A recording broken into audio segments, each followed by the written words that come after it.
దత్తపుత్ర దత్తపుత్ర దత్తపుత్ర దత్తపుత్ర పెళ్లికి ముందు పవిత్రమైన హామీనిచ్చి పిల్లలను పుట్టించి పెళ్లి కాగానే 4 ఏళ్లకు ఒకసారి 5 ఏళ్లకు ఒకసారి కార్లు మార్చేసినట్టుగా భార్యలను వదిలేసి ఇప్పుడు నియోజకవర్గాల్ని కూడా అలవోకగా వదిలేస్తా ఉన్నావు. ఏం మనిషివయ్యా నువ్వు అని చెప్పి ఆయనను అడిగా. అందుకే దత్తపుత్రుల్లో కూడా ఈ మధ్య కాలంలో బీపీ బాగా కనిపిస్తా ఉంటది.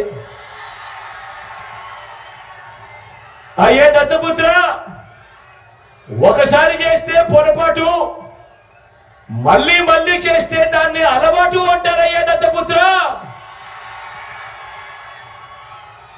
పవిత్రమైన సాంప్రదాయాన్ని నడి రోడ్డు మీదకి తీసుకురావడము, ఆడవాళ్ళ జీవితాలను చులకనగా చూపించడము ఘోరమైన తప్పు కాదా అని అడుగుతా ఉన్నాను. ఇది నేను అడిగితే తప్పు అట.